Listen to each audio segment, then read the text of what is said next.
जब सुने के होई भोजपुरी गाना बस बजे के चाही गाना।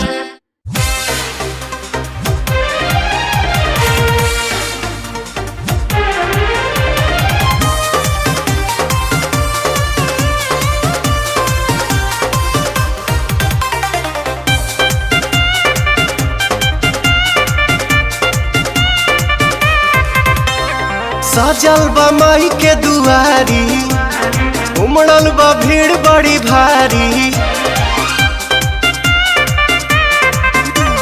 सजल बा माई के दुआरी, उमड़ल बा भीड़ बड़ी भारी।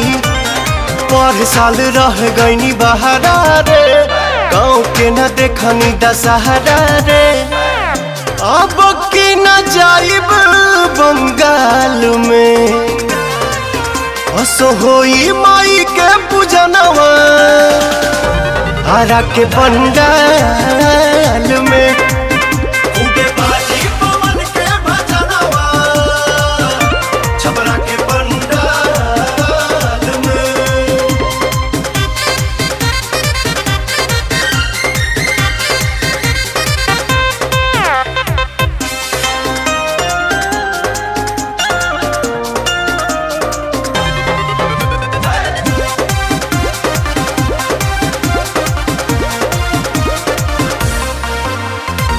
मंदिर में जाइब दिया जराइब, 9 दिन कुछो न खाइब।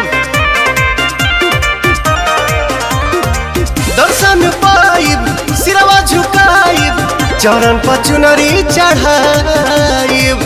झोलुहा लगाइब निमिया डाल में, हसो होई माई के पूजनवा आरा के पंडाल में। खूबे बाजी पवन के भजनवा बलिया के पंडाल में।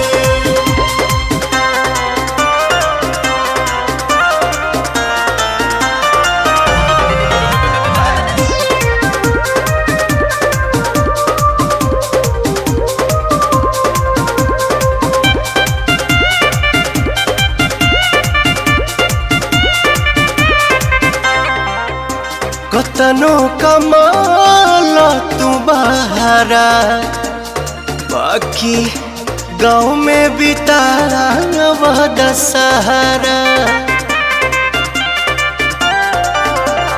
कतनो कमाल तू बहारा, बाकी गाँव में बितावा दशहरा।